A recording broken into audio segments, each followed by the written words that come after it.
The War Museum of the Empire was the largest building on the planet. It stood like a mountain of black stone in the center of the capital city. Inside its walls were thousands of trophies taken from conquered worlds. Weapons, armor, flags, and bones filled every room. They had ruled the galaxy for 10,000 years, and they kept proof of every victory. Queen walked through the museum slowly. Her 4 purple eyes moved from display to display. She was tall, even for a. Her skin was dark blue, and her claws clicked against the stone floor with each step. Behind her walked 3 advisors, all nervous and quiet. The Queen visited this museum once every cycle. She liked to remind herself of her empire's power. She liked to see the remains of those who had tried to fight against her people. It made her feel safe. It made her feel strong. But today, something was different. Stopped walking, her eyes fixed on a display case she had never noticed before. Inside the case stood a suit of armor. It was not beautiful. It was not impressive. It looked like something a child might make from scrap metal. The armor was gray and dull. Deep cuts covered its surface. Burn marks blackened the chest plate.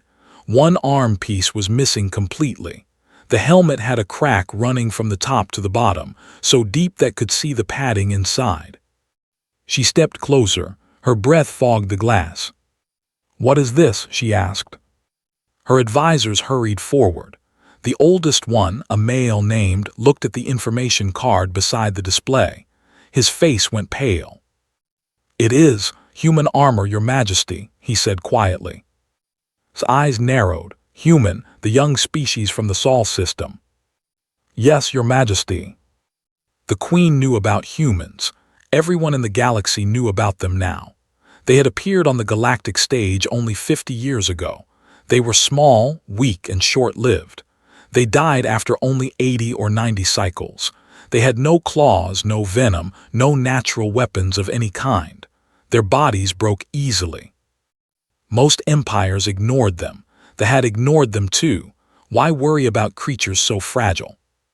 But had heard whispers, strange stories from the edge of known space, stories about humans doing impossible things. She had dismissed them as lies. Now she stared at this armor and felt something cold in her chest. "Whose armor is this?" she demanded. Checked the records on his data pad. His hands were shaking. It belonged to a human soldier named. He wore it during the siege of Orion 32 years ago. Remembered Orion? It was a small colony world near the border of territory. There were monsters. They traveled in swarms of millions. They ate everything in their path, even the feared them. "The siege of Orion," repeated slowly. "They attacked that world, did they not?" "Yes, Your Majesty." A swarm of over 200,000 descended on the planet. The human colony had only 3,000 soldiers to defend it. And this armor survived that battle. Swallowed hard. This armor did more than survive, Your Majesty. The human who wore it, he held the northern gate of the city alone for 9 hours. Did not move. She did not blink. For a long moment she simply stared at her advisor. "Alone," she said finally, "one human against the—" "Yes, Your Majesty." "For 9 hours." "Yes." The Queen turned back to the armor. She pressed her clawed hand against the glass. The cold spread through her fingers. She studied every cut, every burn, every dent in the metal. Each mark told a story of violence. Each scar proved that something impossible had happened. "Tell me everything," she commanded. Pulled up the full report. His voice trembled as he read. The fleet arrived without warning. The human military began evacuation immediately, but their transport ships could only carry so many people at a time. They needed 9 hours to complete the evacuation, but they were already landing. They would reach the city in less than 1 hour. Listened without interruption. The northern gate was the weakest point in the city's defenses. If they broke through there, they would reach the evacuation zone. Thousands of civilians would die. Someone needed to hold that gate. And this human volunteered, guessed. Yes, Your Majesty, was a sergeant in the Colonial Defense Force. He volunteered to stay behind while his squad protected the evacuation zone. The Queen circled the display case slowly. Her claws left marks on the stone floor. Why, she asked, why would he do this? He must have known he would die. Hesitated. The records say his younger sister was on the last transport ship. Her name was, she was a teacher at the colony school. Something shifted in his chest. She did not understand the feeling. He stayed to save his sister. Yes, Your Majesty. The Queen stopped circling. She stood in front of the armor and stared into the cracked helmet. She tried to imagine the face that had once been inside. She tried to imagine what kind of creature would choose certain death for one family member. They did not think this way. They calculated odds. They measured risks and rewards. They did not sacrifice themselves for single individuals. It was inefficient. It was illogical. But humans were different. Reached out and touched the glass again. How many did he kill? Checked the records. His voice was barely a whisper when he answered. According to the after-battle count, 847. The Queen's hand fell away from the glass. Her 4 eyes went wide. 847. One human, in 9 hours, against creatures that had destroyed entire civilizations. That is not possible, she said. The evidence is clear, Your Majesty. Surveillance footage survived the battle. Body counts were confirmed by 3 separate teams. The numbers are accurate. Looked at the armor again. She looked at its simple design, its primitive materials, its complete lack of energy shields or advanced technology. It was just metal and ceramic. It was just human engineering. And yet, I want to see the footage, she commanded. Bode, of course, Your Majesty. I will prepare a viewing room immediately. The advisors hurried away to make arrangements, stayed behind, alone with the armor. The museum was quiet. Only the soft hum of the climate systems broke the silence. She had conquered 1,200 species. She had destroyed worlds and ended civilizations. She had never felt fear. But now, looking at this broken suit of human armor, Queen felt something very close to it. The humans were not just fragile creatures from a small planet. They were something else entirely. They were something her empire had never faced before. And she needed to understand them. She needed to understand what made a man stand alone against monsters. She needed to understand what kind of love could make death seem acceptable. She needed to understand why this primitive armor, hanging in her Victory Museum, felt less like a trophy and more like a warning. The Queen turned and walked toward the viewing room. Behind her, the armor stood silent in its case, waiting for its story to be told. Was born on a small farm on the colony world called New. His parents had left Earth when he was 3 years old.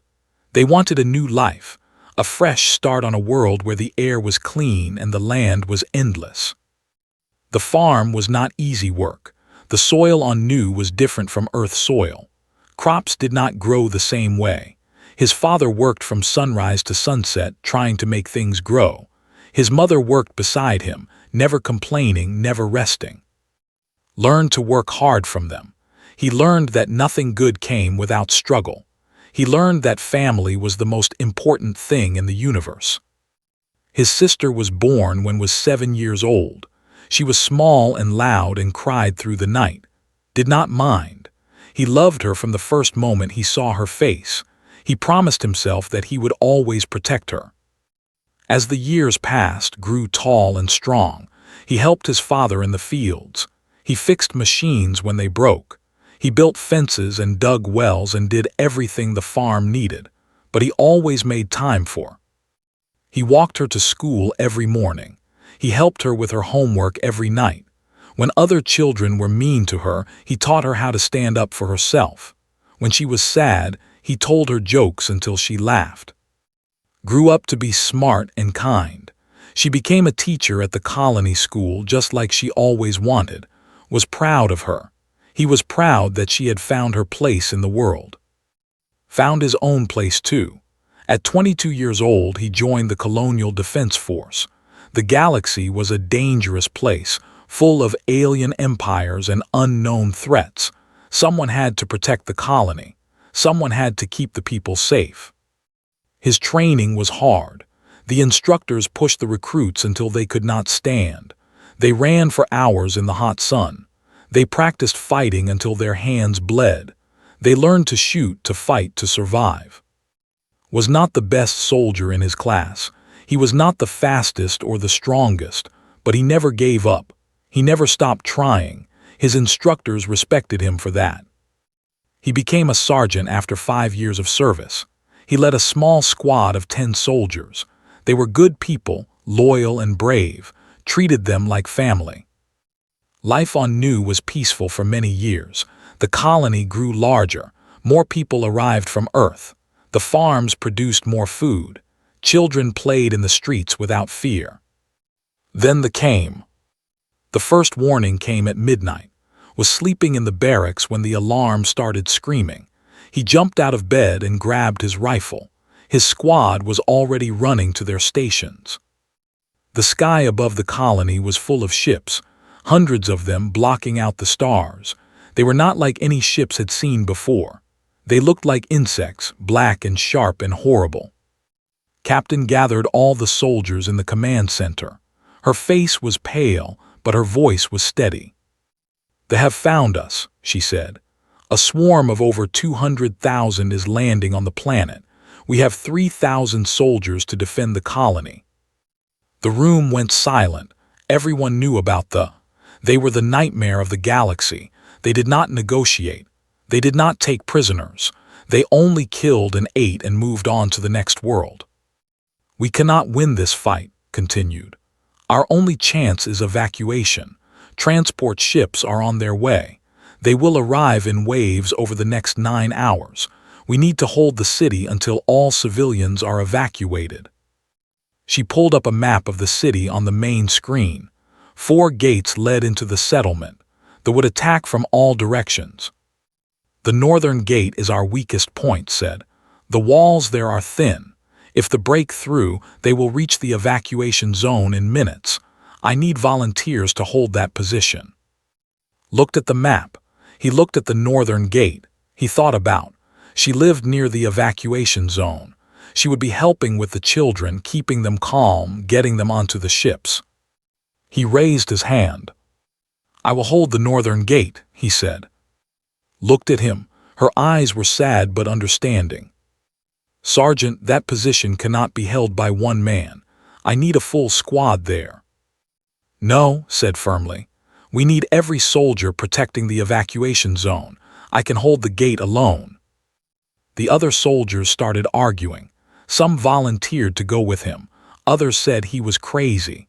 The noise filled the command center. Raised his voice above the chaos. "Listen to me," he shouted. "My sister is on the last transport. It leaves in 9 hours. I am not leaving until she is safe in space. I do not need anyone else to die for this." Walked toward him. She put her hand on his shoulder. "You understand what you are asking for," she said quietly. "You understand that you will not survive." Nodded. "I understand." "They will send hundreds at that gate, maybe thousands. Then I will kill hundreds, maybe thousands." Studied his face for a long moment. She saw no fear there. She saw no doubt. She saw only the calm certainty of a man who had made peace with death. "Your squad will stay at the evacuation zone," she said finally. "They will protect the civilians until the last ship leaves. This is your final order to them." Turned to his squad. These 10 soldiers had followed him for years. They had trained together, fought together, laughed together. Now they were looking at him with tears in their eyes. "You heard the captain said. Protect the evacuation zone. Get everyone onto those ships. Do not come to the northern gate.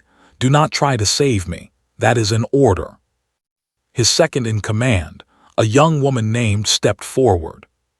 "Sergeant, please, let us come with you." Smiled at her.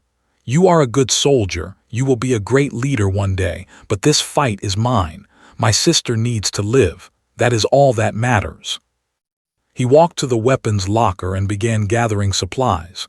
Rifle, pistol, combat knife, grenades, as much ammunition as he could carry. He put on his armor piece by piece, checking each seal, tightening each strap. The armor was standard military issue. Gray metal plates over a black bodysuit. No energy shields. No fancy technology. Just steel and ceramic and human engineering. It would have to be enough. When was ready, he walked to the door of the command center. Everyone watched him in silence. No one knew what to say. There were no words for a moment like this. Stopped at the door and looked back one last time. "Tell I love her," he said. "Tell her to live a good life. Tell her to be happy." Then he walked out into the night. The ships were closer now. Could see them landing in the hills outside the city. Thousands of dark shapes were pouring out of them, forming into groups, beginning to move toward the walls. He walked through the empty streets toward the northern gate. The civilians were all gathering at the evacuation zone. The city felt like a ghost town. When he reached the gate, climbed up onto the wall, he looked out at the dark hills beyond. They were coming. He could hear them now, a distant sound like thunder that never stopped. He checked his rifle one more time.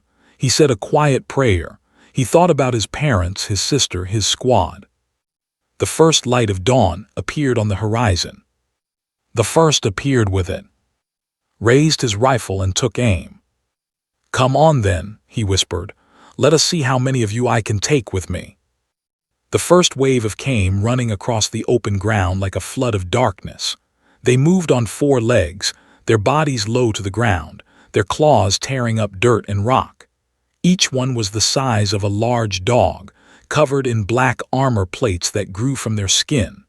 Their mouths were full of teeth as long as human fingers. Counted 20 in the first wave. He took a breath, he aimed, he fired. The rifle kicked against his shoulder.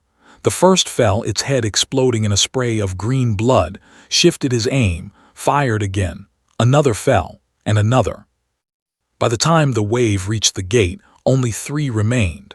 They tried to climb the wall, shot them before they made it halfway. He checked his ammunition counter, still plenty left. He reloaded anyway. The second wave came 5 minutes later. This time there were 50. They came faster, learning from the first attack. Some ran in zigzag patterns. Others used the bodies of the fallen as shields. Kept shooting. His hands moved automatically. Aim, fire, shift. Aim, fire, shift. He had done this 1,000 times in training. Now he did it for real. The second wave fell like the first. But this time, 10 reached the wall. Their claws dug into the stone, pulled out his pistol and shot them one by one. The last one almost reached the top before his bullet found its brain. The sun rose higher. The heat grew stronger. Sweat ran down his face inside his helmet. He wiped it away and kept watching the hills. The third wave came with 100. The fourth wave had 200. Each wave was larger than the last. Each wave came faster. His rifle overheated after the 5th wave. He threw it aside and grabbed the backup weapon from his belt. It was smaller, weaker, but it still killed. He kept firing. Hours passed.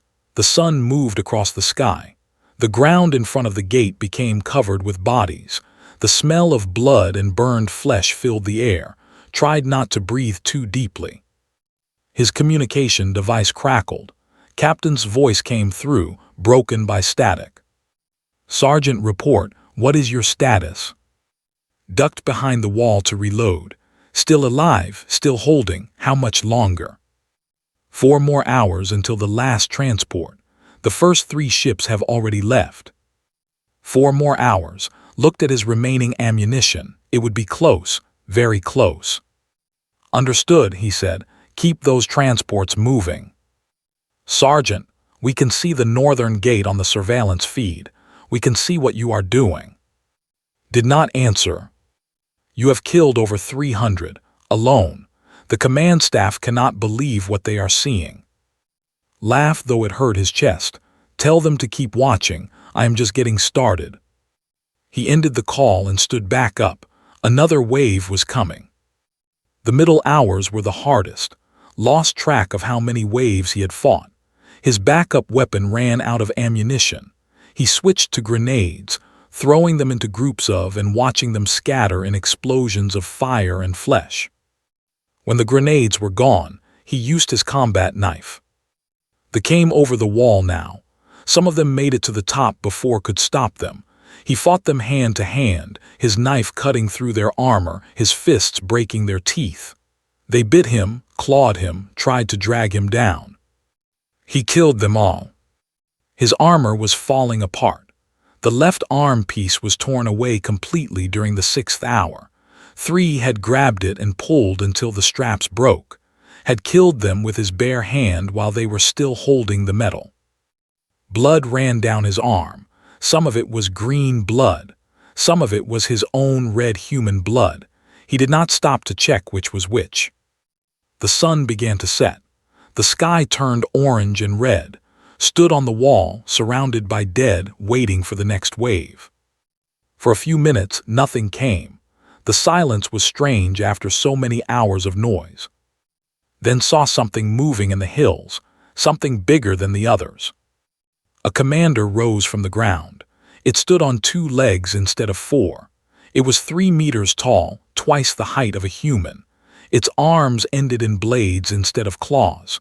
Its eyes glowed red in the fading light. The commander walked toward the gate alone. The smaller fell back, giving it room. Even they feared it.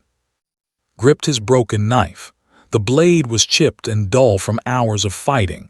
It would have to be enough. The commander stopped at the base of the wall. It looked up at.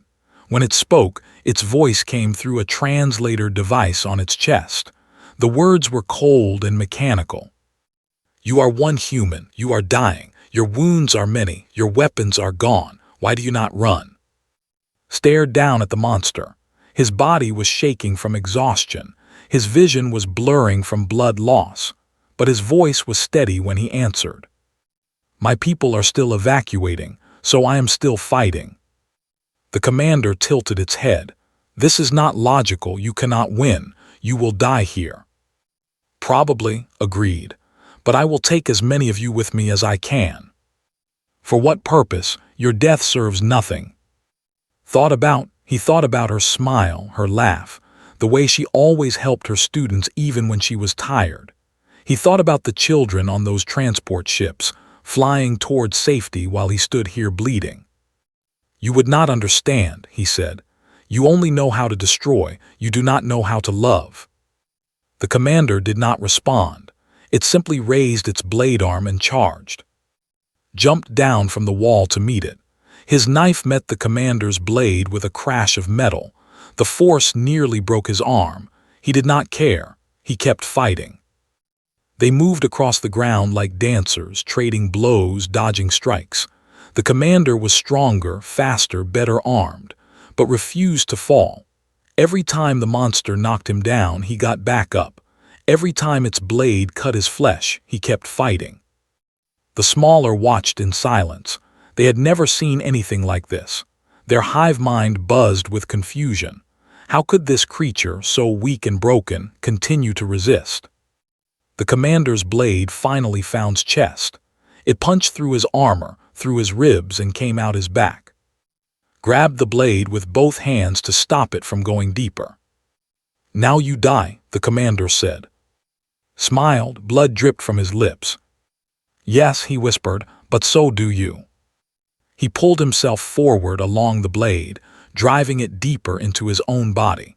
The commander tried to pull away, but was too close. He raised his broken knife and drove it into the monster's eye. The commander screamed. Its body shook. Then it fell backward dead with still hanging from its blade. For a long moment nothing moved. They stared at the scene in silence. Their commander was dead. The human was dying. The sun had set. The stars were coming out. Then the sound of engines filled the sky. Looked up and saw transport ships rising from the city behind him. One after another, They lifted into the air and disappeared into the darkness. The last one was just leaving. Was safe. Closed his eyes and let himself fall. When the relief forces arrived an hour later, they found him lying among the bodies of the dead. Over 800 surrounded him. The commander lay nearby, knife still in its eye. They thought he was dead at first, but when they checked his pulse, they found something impossible. He was still alive. Just barely, but alive. They rushed him to the medical ships. The doctors said it was a miracle. No human should have survived those wounds, but somehow, against all odds, his heart kept beating. Behind him, the northern gate still stood, battered and burned, covered in blood and bodies, but unbroken. Just like the man who had defended it. The viewing room was dark except for the light from the screen. Queen sat alone in the center, her 4 eyes fixed on the images playing before her. Her advisors stood in the shadows behind her, afraid to speak, afraid to move. The footage was old and damaged in places. Static lines crossed the screen. The colors were faded, but the images were clear enough to understand. Watched a human soldier climb up onto a wall. She watched him raise his rifle. She watched the first wave of cum running across the ground like a black flood. And she watched him kill them all. The footage continued for hours. The Queen did not pause it. She did not look away. She watched every moment, every battle, every impossible thing this human did. She watched him switch weapons when his rifle failed. She watched him throw grenades with perfect aim. She watched him fight with a knife when the grenades were gone. She watched him fight with his bare hands when the knife was broken. She watched the commander approach. She watched their conversation. She heard the human's answer to the monster's question. My people are still evacuating, so I am still fighting. Something twisted in his chest. She did not understand the feeling. The battle between the human and the commander was short and brutal. Watched the blade go through the human's chest. She watched him pull himself forward along the metal, driving it deeper into his own body so he could reach his enemy. She watched him kill the commander and fall.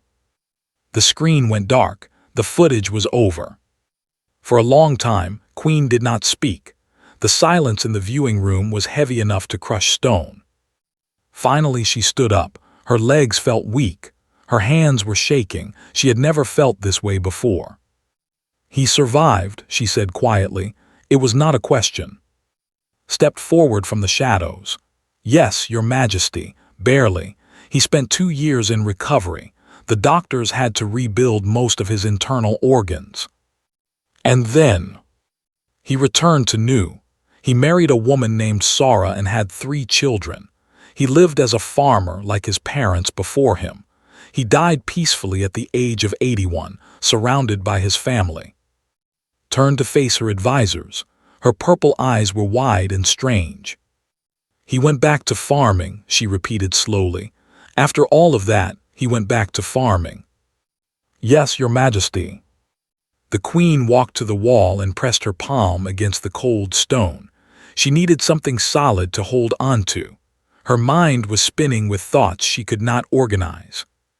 We have conquered 1,200 species, she said. We have fought wars across the galaxy for 10,000 years. We have faced every kind of enemy that exists. Her advisors waited in nervous silence. Not one of them, continued, has ever done what this human did. Not one species has ever produced a soldier who would stand alone against the. Not one individual has ever pulled a blade through his own body just to reach his enemy's heart. She turned back to face them. Her expression was something none of them had ever seen on her face before. What are these creatures? She demanded. Swallowed hard. They are humans, Your Majesty, from the planet Earth, they are. I know what they are called, interrupted. I am asking what they are. What makes them do these things? What drives them to fight when all logic says they should run? Another advisor stepped forward. Her name was, and she was the Empire's chief scientist. She had studied humans for many years. Your Majesty, if I may, she said carefully, humans are unusual among galactic species. Their bodies are weak. They have no natural weapons. They live for less than a century. By every measure, they should be prey. And yet they are not. They have something we do not understand, something that makes them dangerous in ways our equations cannot predict. Walked back to her chair and sat down heavily. Explain. Pulled up information on her data pad. Humans form bonds with each other that go beyond logic. They call it love. They will die for their families. They will sacrifice themselves for strangers. They will fight against impossible odds because something behind them matters more than their own survival.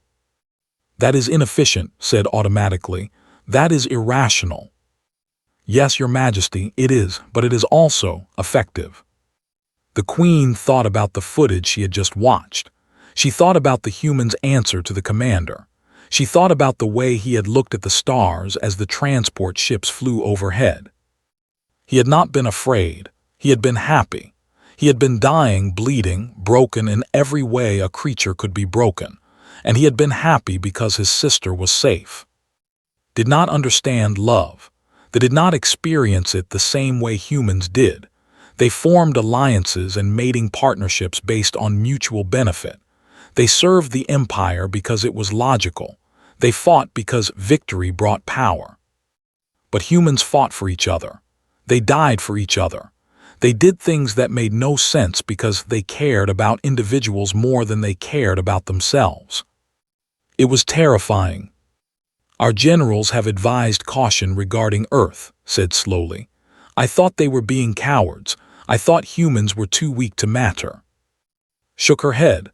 The generals are wise, Your Majesty. Weapons can be matched. Technology can be stolen. But what the humans have, it cannot be replicated. It cannot be defeated by force alone. Stood up again. She walked to the door of the viewing room and stopped with her hand on the frame. Remove the armor from the conquest hall, she commanded. Her advisors looked confused. Your Majesty.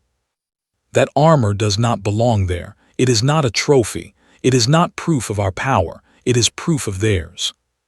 She looked back over her shoulder at the dark screen where the footage had played. Move it to the central hall of the museum. Put it next to the artifacts of the founders. Put it where everyone can see it, and create a new plaque for the display. Fumbled with his data pad. What should the plaque say, Your Majesty? Thought for a long moment. She thought about the soldier who had stood alone against monsters. She thought about the love that had driven him to do the impossible. She thought about what his armor really represented. It should say, here stands the armor of human soldier who taught an empire that courage has no species. She walked out of the viewing room without another word. Behind her, her advisors looked at each other in shock. The Queen had just done something unprecedented. She had honored an enemy. She had admitted that another species had something that did not. But did not care about tradition. She did not care about pride. She cared about the survival of her empire, and she had just learned something important. The humans were not prey. They were not weak. They were not something to be ignored. They were a force of nature, and her empire needed to understand them before it was too late. As she walked through the empty corridors of the museum, thought about his face in the footage. She thought about his smile as he fell. She thought about his final words to the commander. You only know how to destroy. You do not know how to love. Perhaps, she thought, it was time for her empire to learn. 30 years passed. The armor stood in the central hall of the museum, next to the most sacred artifacts of their civilization. Every day, thousands walked past it. They stopped to read the plaque. They stared at the battered metal, the deep cuts, the burn marks that told a story of impossible courage. Many of them had never seen a human before, but they all knew this armor. They all knew the legend. The galaxy had changed in those 30 years. Humans had spread across the stars, building colonies, making alliances, exploring the unknown. They were still weak by galactic standards. They still died after only a century. They still had no claws or venom or natural weapons. But everyone respected them now. Everyone knew what they were capable of. Queen had grown old. Her blue skin had faded to gray. Her 4 eyes had grown dim. But she still visited the museum once every cycle. She still stood before the armor and remembered the footage she had watched so many years ago. Today was special. Today she was not alone. A delegation from Earth had arrived on to discuss trade agreements and diplomatic partnerships. It was the first time humans had visited The event was historic. Had insisted on one thing. Before any meetings began, the human delegation would see the museum. The group walked through the ancient halls, surrounded by artifacts from 1,000 conquered worlds. The humans looked at everything with curious eyes. They did not seem afraid. They did not seem impressed by the trophies of power. They simply looked and thought and kept walking. When they reached the central hall, stopped. The humans stopped with her. Before them stood the armor lit by soft white light from above. No one spoke. The leader of the human delegation was a diplomat named Park Minyu. He was tall and thin, with gray hair and kind eyes. He stared at the armor for a long time without moving. "You kept it," he finally said.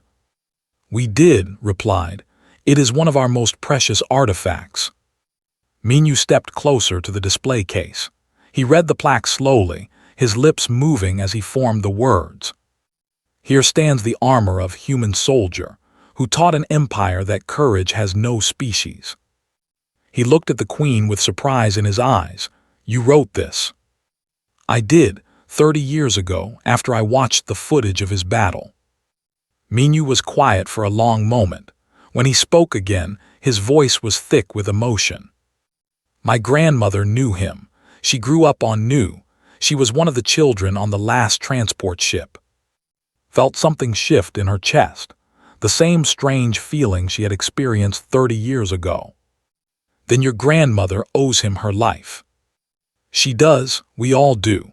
Everyone who came from that colony, everyone who was born because those people survived." He turned back to the armor. The other humans in the delegation had gathered around, looking at the ancient metal with new understanding. "He was just a farmer's son," Minyu said softly. "He was nobody special, he just loved his sister." "That love made him extraordinary," replied. "That love made him unstoppable." A young woman pushed through the group to stand at the front. She was small, with dark hair and bright eyes. Tears were streaming down her face. Studied her carefully. "You are moved by this display, young one." The woman nodded. Her voice shook when she answered. "He was my great-grandfather." The hall went silent. Every human turned to look at her. The queen's 4 eyes went wide. "You are his descendant." "Yes, my name is. My father was his grandson." Stared at the young woman for a long moment. She saw the same fire in her eyes that she had seen in the footage, the same quiet strength, the same unbreakable will. The bloodline lived on. Slowly, carefully, the queen lowered herself to one knee. It was a gesture she had never offered to any non in her entire life. Her advisors gasped in shock. The other humans looked confused, but understood. She stood and met the queen's eyes without fear. "What are you doing?" she asked. "I am showing respect," said. "Your ancestor saved more than his sister that day. He saved the idea that even the smallest flame can hold back the darkness. He showed my empire something we had forgotten." She rose back to her feet, slowly and painfully. Her old bones protested the movement. "We thought strength meant power. We thought courage meant having nothing to fear. Your great-grandfather taught us that true strength comes from love. True courage means being afraid and fighting anyway." Wiped the tears from her face. She smiled and for just a moment could see smile in her expression. "That is what humans do," said softly. "We hold the line. We protect the ones we love. We fight until the fighting is done." Nodded slowly. Yes, I understand that now. She turned to look at the armor one final time. The metal was old and worn. The cuts and burns had faded with time, but the story it told was as powerful as ever. When I first saw this armor, said, I was afraid. I thought humans were dangerous because they could not be controlled. I thought your love was a weakness that made you unpredictable. She paused, choosing her words carefully. Now I understand the truth. Your love is not a weakness. It is your greatest weapon. It makes you do things that should be impossible. It makes you fight when all hope is lost. It makes you hold gates against armies because someone behind you matters more than your own life. She looked at Minu, at all the humans in the delegation. The Empire has conquered 1,200 species. We have never been defeated. But if we ever went to war against humanity, we would lose. Not because you are stronger, not because you have better weapons, but because you would never stop fighting. You would burn us out of the galaxy one life at a time, and you would smile as you fell because your children would be safe. The hall was completely silent. Even the guards had stopped breathing. Smiled, a rare and strange expression on her alien face. So instead of fighting you, we will learn from you. We will study your stories. We will remember your heroes. And we will try to understand the force that makes humans unstoppable. She gestured toward the armor. This armor will stay here forever, not as a trophy but as a reminder that courage has no species, a reminder that love can defeat armies, a reminder that one person, standing alone against the darkness, can change the fate of worlds. Stepped forward and pressed her hand against the glass of the display case. She looked at the armor that had protected her great-grandfather. She imagined him standing on that wall, bleeding and broken, refusing to fall. Thank you, she whispered to the empty metal. Thank you for holding the line. Behind her, the delegation began to move toward the exit. The meetings would begin soon. There were treaties to sign and agreements to make. But stayed for one more moment, alone with the armor, alone with the legend. She thought about her great-grandfather's farm on New. She thought about her grandmother, who had lived a long and happy life because one man had refused to give up. She thought about all the children and great who existed because of his sacrifice. The line he had held was not just a gate, it was the future itself, and because he had held it, that future had become reality. Smiled through her tears. The legend lives on, she whispered, and it always will. She turned and walked away, leaving the armor to stand alone in its case. The lights dimmed as the hall emptied. Silence returned. But the armor did not seem alone.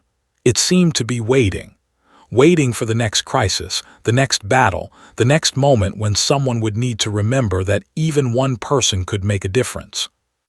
The humans would face many challenges in the centuries to come. The galaxy was vast and dangerous, full of enemies that wanted them dead. But they would face those challenges the same way had faced the. They would hold the line. They would protect the ones they loved. And they would never, ever stop fighting. Because that is what humans do.